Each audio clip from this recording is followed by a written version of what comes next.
A great second-half defense combined with a balanced offensive attack gave Grand Valley State a 31-21 victory over the Hillsdale Chargers at Lubbers Stadium Saturday night. Lakers came out in their all-black uniforms to face their rivals from Hillsdale. Previous matchups have provided some exciting back-and-forth games, and it looked to be much of the same this year as the Chargers marched down the field on their first possession. Running back Isaac Spence was untouched as he capped off the drive with an easy touchdown.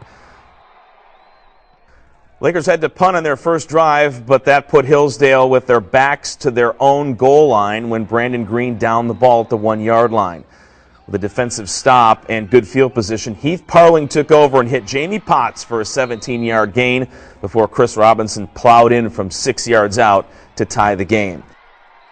Lefty quarterback Sam Landry led the Chargers back down the field at the end of the first quarter. Wade Wood took it in on the first play of the second quarter to put Hillsdale up by a touchdown.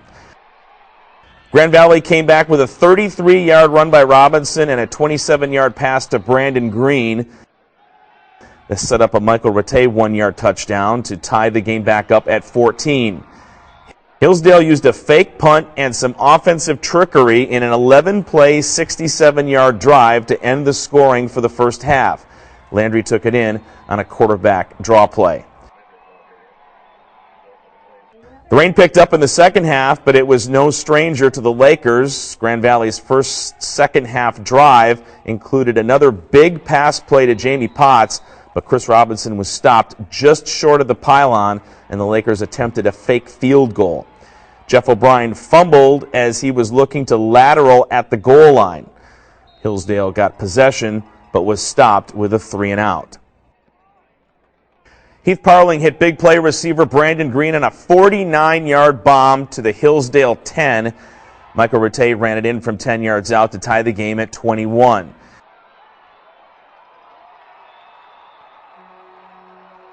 After the defense stopped the Chargers again, the Lakers drove down to the 1-yard line, but Hillsdale defender Stephen Embry popped the ball out of Chris Robinson's hand with his helmet, and the Chargers recovered. But the Laker front line kept the pressure on Landry and stopped Hillsdale's opening fourth quarter drive with another 3-and-out. With good field position on their fourth quarter drive, it took only 3 plays for Grand Valley to score. Heath Parling hit Jamie Potts with a 19-yard touchdown pass. The Lakers took the lead for the first time in the game. Grand Valley would add a Joel Skipper 28-yard field goal with just over 7 minutes left for the last scoring of the game. The defense played their best half of football all year as they did not allow a score in the second half. After the game, Tom Cleary talked with head football coach Matt Mitchell. Well, still another home victory for Grand Valley here in 2013, 31-21 over Hillsdale with 17 unanswered second half points. Matt Mitchell with us right now. It's a big win, a gratifying win, but one that comes with a price. 2 of your top players banged up in this one. Mike Rattay rather badly. Matt Armstrong enough to keep him out of the latter stages of the game, but a great response by your team in the third and fourth quarters. Yeah, our kids got a lot of fight. We were down 7 at Northwood last week, and there was never really any doubt that we weren't going to win the game. I never got that sense in the locker room. Same thing this week. We had in the locker room, we knew that we had to make some defensive adjustments. We were giving up too many yards rushing, making things too easy, and at the same time, though, we told our defense they just threw the kitchen sink at you. I mean, they threw throwbacks to the quarterbacks, reverses, everything, fake punts, and we had to weather that a little bit, but. Proud of our team. Even in the second half, it wasn't always necessarily clean. We had some opportunities to score and did not. But the biggest difference, our defense didn't give up any points in the second half.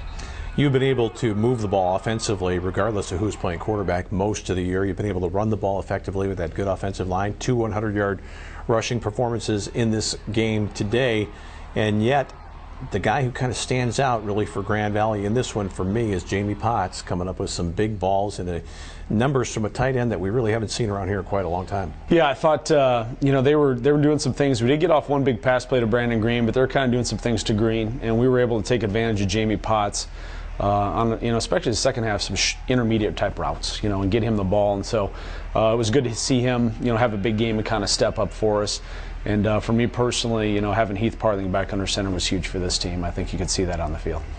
Let's talk about defensively, how things got so much better for Grand Valley. You've talked in the past, Matt, about your team maybe being a little bit overly rambunctious, guys not staying in their lane, guys maybe getting a little bit out of position, trying too hard to make the big play. In the second half, there was none of that, and the containment of Hillsdale's very efficient offense in the first half was tremendous in the second half. Yeah, I think two things were critical with that, Tom. One, we made some adjustments schematically because they were using their wideouts in the run game, and we were kind of short some hats. I think the second thing is Keith Otterbein and staff were doing a great job substituting our personnel, and we were trying to match their personnel, and it was creating us a little bit of confusion. So at one point with the coaching staff, we said, forget it. With 11 that we have out there, 11 we're going to play with. And instead of trying to match their personnel for our personnel, we played 11. And I thought that allowed our kids to kind of settle in and just get the call and play. And I always felt like in the week we had a great third down package. And if we could get Sam Landry a third down, we'd be all right. We didn't get him a third down much, but in the second half we did a better job getting a third down. We created him some confusion and or pressure too, and got him off his game in the second half. Well, Mike Rattay has had just a fabulous career and an extra special year for you. It doesn't look as though he'll be able to play anymore. But you've always recruited at that position. It's not unusual for Grand Valley to use 4 or 5. And I guess in addition to the work that Chris Robinson did, which was great, is it possible that we're going to see Ben Hutchins more next week? Definitely. We're going to have to lean on Ben. I don't think we'll have Kirk Spencer back. So it's my feel right now sitting here today that we'll have Spencer and Rattay will be out. So it'll be obviously leaning more on Chris Robinson, which was good to see him running like Chris Robinson can.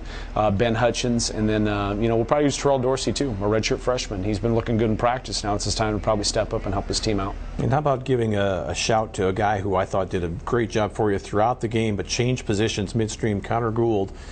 That's got to be one of the toughest things in football. You've been down in the pits slogging away. Now you're called upon to play a different position, but then you've got to center that ball in the shotgun, and he did so pretty flawlessly. He did a great job, and I think last year's redshirt freshman, he started every game for us at center. So, but given the fact that it's raining, and there was we had rain again. It kind of like I came out third quarter, I'm like, really? Here we go again with the rain. But Connor did a really good job. Peyton, I thought, too, stepped in and kind of Peyton McCallum made up for the absence of Matt. So we had some, we had some adversity on today. We had some adversity, not playing great defense and some injuries in offense. But I think it shows the character of our team and our kids, the next man in, and just kind of kept plugging away. And the final thing to talk about in the recap of this game, maybe your quarterback showed that he's finally all the way back by running for a couple of big first downs in that second half. Huge. The one 3rd down and 10, he ran for it. And, ironically, it's something you don't see. We've been trying to teach him to slide on his opposite knee, and you could see him there he was looking to slide one way, went down on his other way, and then he had a big scramble here too. So that's kind of an element he brings. The other thing Heath did is he got us in some great runs. He was checking some runs to line of scrimmage and getting us into good plays. And part of the reason we rushed for close to, I think, 250, 300, whatever it was because of Heath Parling. Now I know our guys up front got the job done, but Heath was getting us in some good plays, and that's what he's good at, and I was glad to see him take control of our offense tonight. Wayne State up next for Grand Valley. We'll talk about that right after this.